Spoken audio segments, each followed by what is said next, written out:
ইমানদার মুসলমান, কোন মুসলিম বাবা ইমানদার 1000 বার পৃথিবী থেকে জান যাবে কিন্তু হারাম তো নিতে পারে না, হারাম তো নিতে পারে না।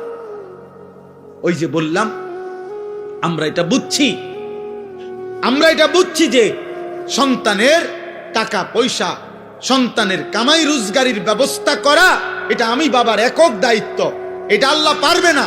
আল্লাহ ছোটবেলায় মার বুক থেকে দুধ পান করাইছে, এটা যদিও পারছে, ছোট্ট থাকতে পারছে, আল্লাহ 16 বছর 18 বছরের সন্তানকে আর লালন পালন করতে পারবে না।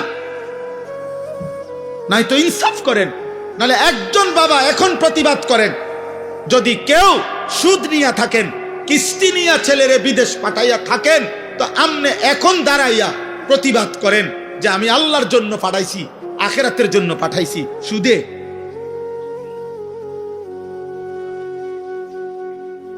বলেন, এখন প্রতিবাদ করেন, এখন বিচার হইব আমার। কিস্তিতে টাকা নিছেন কেন? তাইলে সুদে টাকা নিলেন কেন? আপনি বুঝছেন ওর দুনিয়া যদি আমি না চালাই, আল্লাহ চালাইতে পারবেন। আর কোনো কারণ নেই। অথচ চোখের সামনে এই সেই বাবা, যেই বাবা আজকে 6 মাস ওই বাড়ি পথে বেড়া বিদেশের ভিসা দিব, এই বেড়ার কাছে আজকে 6 মাসে মনো 200 বার বুড়া মিয়া লাঠি বর করিয়া করিয়া গেছে এখন বিশাল লাগিয়া, কতবার গেছে। কিন্তু ওনার ঘরে ওনার 18 বছরের ছেলেটা আজকে 365 দিনে খোদার একটা বছরে কোনোদিন একদিনও ফজরের নামাজ পড়ে না।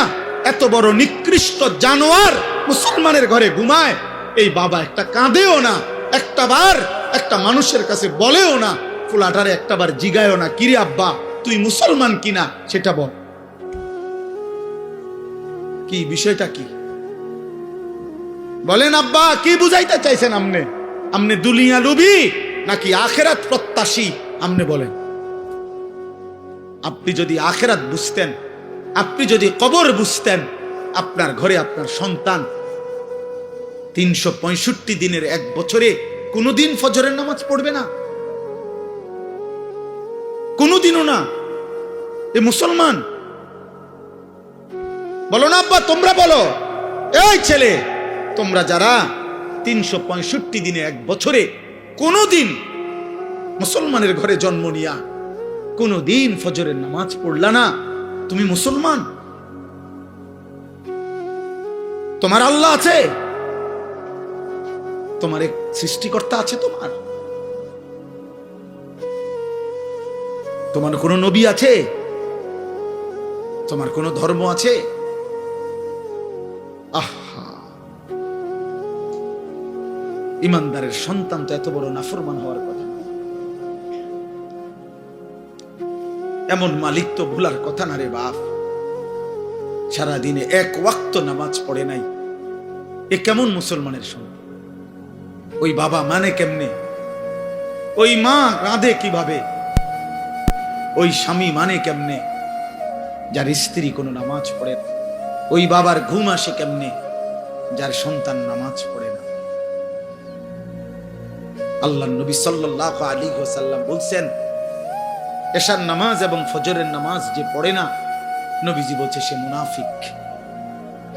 একাধিকবার বলছে নবী, একাধিক হাদিসে নবীজি বলছে সে মুনাফিক, মুনাফিক, মুনাফিক।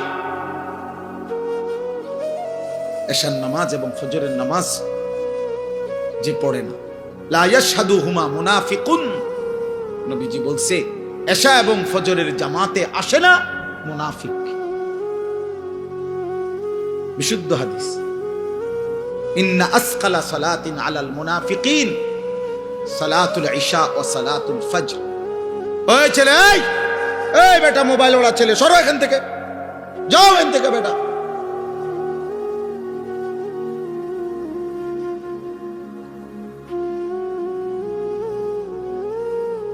জি, একজন শুনলেও কোনো সমস্যা নাই, একজনের জন্যই বললাম। আমি তো ভোটে দাঁড়াইছি না যে সবার সমর্থন আমার দরকার, আপনাদের প্রত্যেকের একটি ভোট আমার দরকার। এবার আপনি খারাইয়া মতেন আর বইয়া মতেন, এটা দেখার বিষয় না, আমার ভোট দরকার।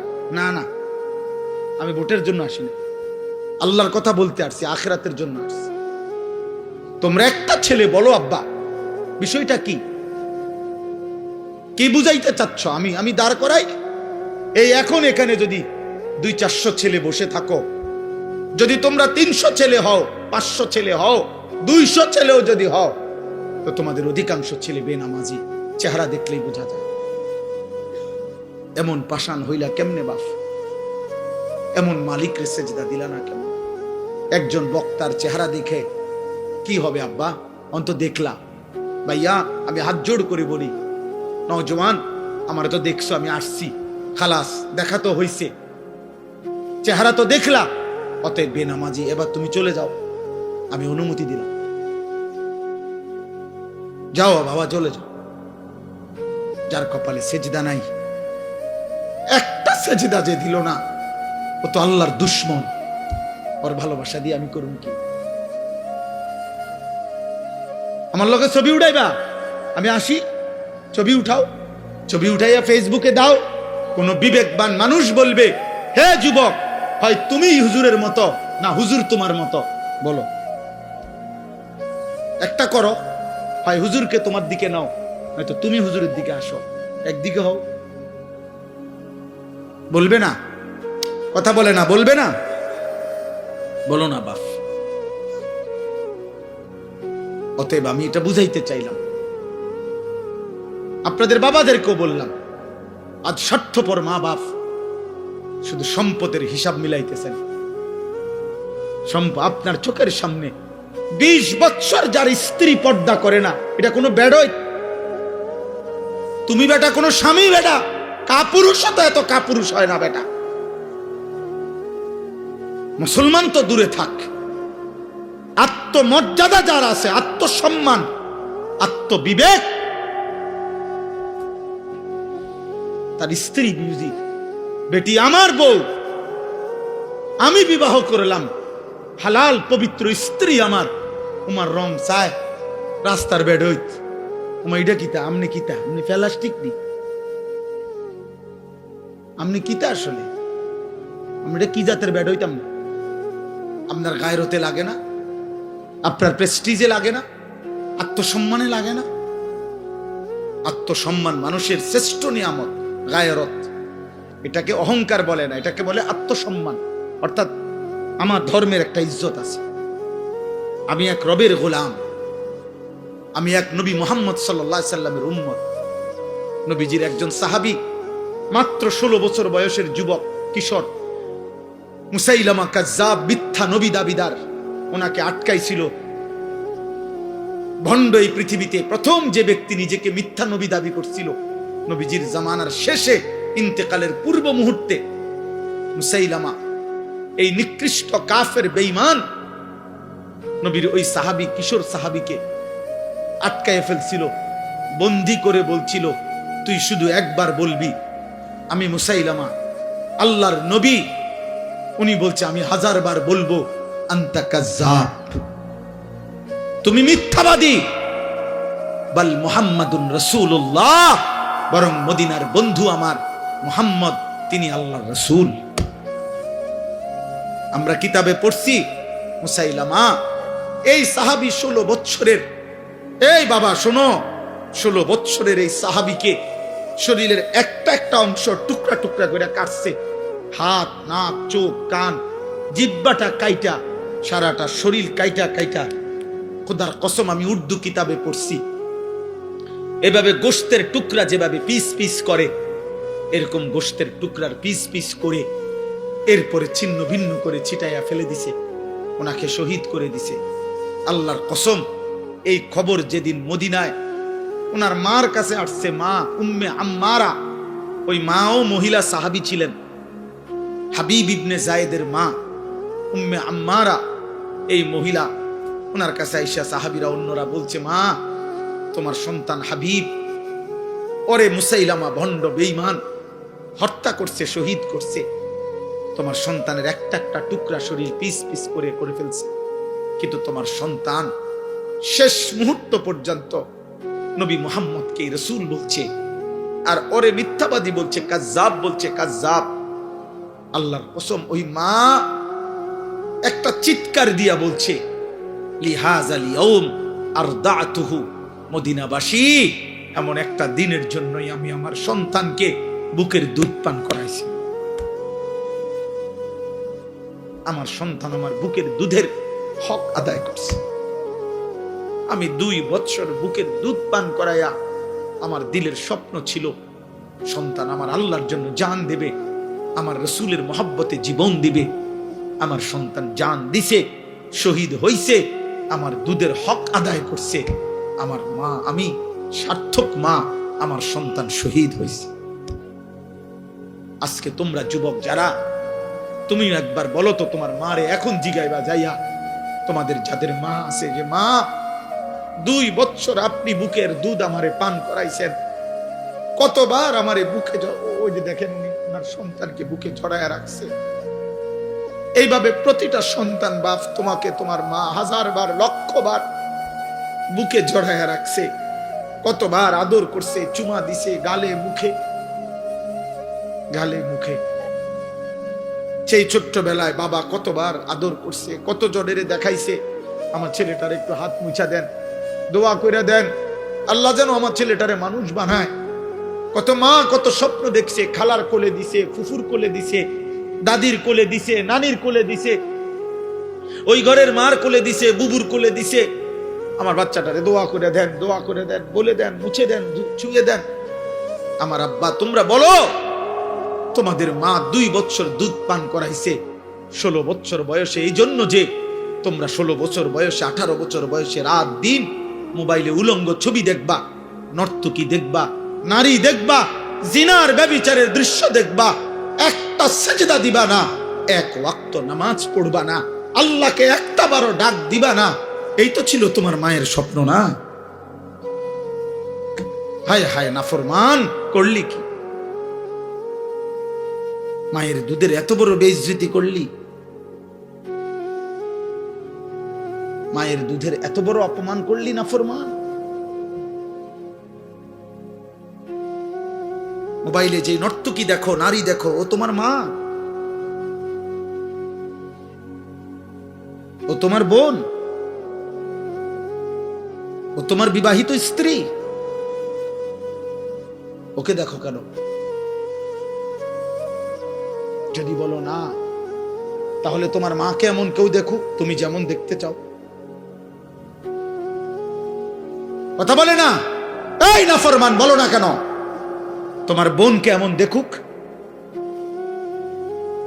তোমার স্ত্রীকে এমন দেখুক, বলো।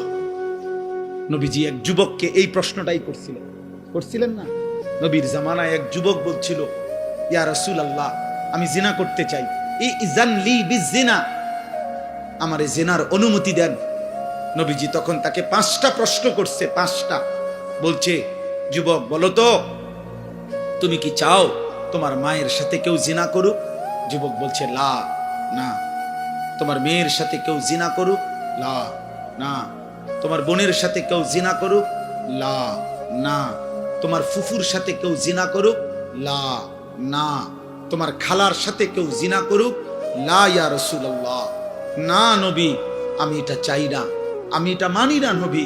আল্লাহর নবী বললেন, ওয়ালান নাসু লা ইউহিব্বুনাহু লিউম্মাহাতিহিম ওয়া বানাতিহিম ওয়া আখাওয়াতিহিম ওয়া আম্মাতিহিম ওয়া খালাতিহিম। তাহলে যুবক, কোন মানুষও তো চাইবে না তার মায়ের সাথে কেউ জিনা করুক, তার মেয়ের সাথে কেউ জিনা করুক, তার বোনের সাথে কেউ জিনা করুক, তার ফুফুর সাথে কেউ জিনা করুক, তার খালার সাথে জিনা করুক। তাহলে যুবক, তুমি যেই নারীর সাথে হারাম সম্পর্ক করতে চাও, সেও তো কারো মা, কারো বোন, কারো কন্যা, কারো ফুফু, কারো খালা। তুমি যেটা চাচ্ছ না নিজের জন্য, সেটা তুমি অন্যের জন্য। তারা মানবে কিভাবে? যুবক চিৎকার দিয়া কাঁইদা বলছি, ইয়া রাসূলুল্লাহ, আমি আজকে তওবা করলাম, কসম করলাম, আর কোনোদিন এমন হারাম করব না, হারাম নারীর কাছে যাব না। আল্লাহর নবী বললেন, কাছে আসো। তো যুবককে কাছে নিয়ে নবী তার বুকে হাত দিয়ে আল্লাহর নবী দোয়া করে দিছে, 3টা দোয়া। আল্লাহুম্মা গফির যামবাহু, আল্লাহ আমার এই যুবকের গুনাহগুলো মাফ করে দেন। ওয়া তাহহির কলবাহু, আল্লাহ তার অন্তর পবিত্র করে দেন। ওয়া হাসসিন ফারজাহু, তার লজ্জাস্থানকেও পবিত্র করে দেন। সাহাবারা বর্ণনা করছেন যে আল্লাহর কসম, এই যুবক আর কোনোদিন কোনো ভিন নারীর দিকে তাকায় না। তোমার মাকে দেখো, তোমার বোনকে দেখো। আয-যিনা কারজুন। অনেক নওজোয়ান এত রাত কষ্ট করছো তোমরা, এই জন্য বললাম এই বন্ধুর কথা মনে রাখো আব্বা। আয-যিনা কারজুন। ইমাম শাফিঈ রাহমাতুল্লাহ আলাইহি বলছেন, ব্যভিচার, জিনা, নারীর সাথে হারাম সম্পর্ক, এটা কর্জ মানে ঋণ, হাওলাত। ঋণ পরিশোধ করতে হয় না? করতে হয় না? কথা বলেন আব্বা, বলো না। ঋণ শোধ করতে হয়নি? কথা বলেন। খোদার কসম, ইমাম শাফিঈ রাহমাতুল্লাহ আলাইহি জামানার শ্রেষ্ঠ মুজতাহিদ ছিলেন তিনি বলছেন, এই নারীর সাথে হারাম যত সম্পর্ক যদি কেউ তওবা না করে আর আল্লাহ যদি মাফ না করে, খোদার কসম তিনি বলছে, হে যুবক, তোমার পরিবারের কাউকে দিয়ে তা শোধ দিতে হবে। আয-যিনা কারজুন, শোধ দিতে হবে। শোধ তোমার মা শোধ দিবে, এটা তোমার বিবি শোধ দিবে, তোমার বোন শোধ দিবে, তোমার মেয়ে শোধ দিবে। আল্লাহর কসম, এটা কিতাবে আছে, আদ-দা ওয়াদ-দাওয়া কিতাবে আছে। ইমাম ইবনুল কাইয়িম আল-জাওজি রাহমাতুল্লাহ আলাইহি, আয-যিনা কারজুন। যদি তওবা না করো, তিনি বলছেন আল্লাহ যদি মাফ না করে, তোমার পরিবারের কাউকে দিয়ে তা শোধ দিতে হবে। ওয়েট। আর কার জন্যই চুল সাজাইছো আব্বা? এই যে মুশরিকের মতো যারা চুল রাখছো, কাকে দেখাইতা এটা? এই যে সামনের এত বড় চুল, এই ঝাঁকড়া চুল, ডান দিকের এই চুল, বাম দিকে কোন নর্তকীরে দেখাইতা না জোনায়েদ বাগদাদিরে দেখাইতা? কোন রাস্তার বেহায়া নারীকে দেখাইতা? সিনেমার নর্তকীরে দেখাবার জন্য? কোন হারাম অশ্লীল বেহায়া কোন নারীকে? তো ও দেখলো, তো এরপরে কি হবে? এরপরে কি হবে বলো না? বেহায়া নারী, বেপর্দা নারী, মোবাইলের নারী, টিকটকের নারী, সিনেমার নারী, নাটকের নারী, ওর কাছে তো কিচ্ছু নাই। ওর যা ছিল অত টাকার মূল্যে বিক্রি করে দিছে, অত পয়সা মূল্যে জীবন বিক্রি করে দিছে, যৌবন। ওর কাছে আছে কি আর? তুমি আর পাইবা কি সেটা? ও তো তোমার জন্য সাজে নাই, ও তো টাকার জন্য সাজে। ও তোমার জন্য নাচে না, ও টাকার জন্য নাচে। ও তো তোমার জন্য গায় না, টাকার জন্য গায়। ও তোমার জন্য অভিনয় করে না, ও তো টাকার জন্য অভিনয় করে। ও তো নিজেই বলে, আমি একজন অভিনয় শিল্পী, আমি মূলত আসল কিছু না, আমি অভিনয় করি। অভিনয় আমি ধোকা দেই, ধোকা নাকি বলেন ভাই? মুজিব ভাই কয় অভিনয়, হে নিজে কয় নাই? সেই তো বলতেছে আমি অভিনয় শিল্পী, আমি অভিনেতা, আমি অভিনেত্রী, মানে আমি অভিনয় করি, আমি ধোকা দেই, আমি আসল না। অতএব দয়া করে রাত গভীরে কষ্ট করছেন প্রিয় নওজোয়ান, মায়ের হক আদায় করো, রবের হক আদায় করো। আলহামদুলিল্লাহ রাব্বিল আলামিন। আল্লাহ বলছে, বান্দা, সমস্ত প্রশংসা আমি আল্লাহর জন্য। চারিদিকের যত আয়োজন, সৃষ্টির যত আয়োজন, যেখানে যেখানে যত সুন্দর, যেখানে যত হাসি, যেখানে যত মায়া, যেখানে যত ভালোবাসা, যেখানে যত রূপ, যেখানে সুন্দর, সবই আমার। ফুল হাসে, আমি দিয়েছি। পাখি হাসে, আমি দিয়েছি। গাছ সুন্দর, আমি দিয়েছি। হ্যাঁ, স্ত্রী সুন্দর, আমি দিয়েছি। ছোট্ট সন্তান সুন্দর, আমি দিয়েছি। চোখের সুন্দর, আমি দিয়েছি। হাতের সুন্দর, আমি দিয়েছি। গোটা কায়নাত বান্দা আমি আল্লাহ নিজ হাতে, ইন্না জাআলনা মা আলাল আরদি জিনাতাল লাহা, জমিনের সবকিছু আল্লাহ বলে বান্দা আমি সৌন্দর্যময় করে আমি বানাইছি, আমি বানিয়েছি, আমি সাজিয়েছি, অতএব সব প্রশংসা আমার, কারণ সবই তো আমার। কার? আল্লাহ। আল্লাহ। তুমি আমাকে ডাকো না কেন? চারিদিকের যত আয়োজন সব তো আমার, তা আমার কথা মনে পড়ে না? একবারও বলবা না তুমি আলহামদুলিল্লাহ? এমন সুন্দর খাবার খাইয়া শেষ করলা, একটা বারো জবানে বললা না আলহামদুলিল্লাহ? 6 ঘন্টা ঘুম থেকে জেগে উঠলা, একবারও বললা না আলহামদুলিল্লাহ? হ্যাঁ, একবার যদি 10 মিনিট পেশাব বন্ধ হয়ে যায়, পায়খানা বন্ধ হয়ে যায়, কি হবে বান্দা তোমার? হার্টের সার্কুলেশন যদি বন্ধ হয়ে যায়, কি হবে বান্দা তোমার? রক্তের শিরা উপশিরায় চলমান ধারা যদি বন্ধ হয়ে যায়, কি হবে তোমার? আমার ড্রাইভার, তার ছোট্ট বাচ্চা মেয়ে হয়েছে নতুন, আজকে 1.5 মাসের মতো, সামান্য বলতেছে হার্টে সামান্য একটু সমস্যা। আজকে 1.5 মাস ধরে হসপিটালে, জন্মের পর থেকে বেচারা 1-2 দিন গাড়ি চালায়, আবার অন্য আমার আরেক ড্রাইভার ভাই চালায়, আবার আসে আবার যায়। তাইলে এই সামান্য একটু স্বাভাবিকতার এলোমেলো হলে তামাম দুনিয়া দিয়েও তো কুলাইতার তারা। আল্লাহ ভালো না রাখলে, আল্লাহ সুস্থ না রাখলে, আগামীকালকের ভোর যদি না ওঠে, দোস্ত আমার, সারাদিনে 1 ওয়াক্ত নামাজ পড়লা না, দিন রাত মোবাইলে নারী ছবি অস্থির দৃশ্য দেখে রাতের 3টা পর্যন্ত ঘুমাইলা, এই ঘুম যদি না ভাঙ্গে, এই রাত যদি আর ভোর না হয়, তোমার চোখ যদি আর না মেলে আব্বা, তাহলে একটা ওয়াক্ত সেজদাও দিলা না, শরীরটাও নাপাক ছবি, নাপাক দৃশ্য, হারাম নারীর ছবি দেখতে দেখতে, হারাম কল্পনা করতে করতে, হয় নিজের হাত নাই তো বাস্তবতার শরীর হারাম বীর্যপাত করে নাপাক করে দিলা, নষ্ট করে রাখলা, এইভাবে জন্তু জানোয়ারের মতো ঘুমায় রইলা। এই ঘুম যদি আর না ভাঙ্গে, এই রাত যদি আর ভোর না হয়, এমন কি হইতে পারে না?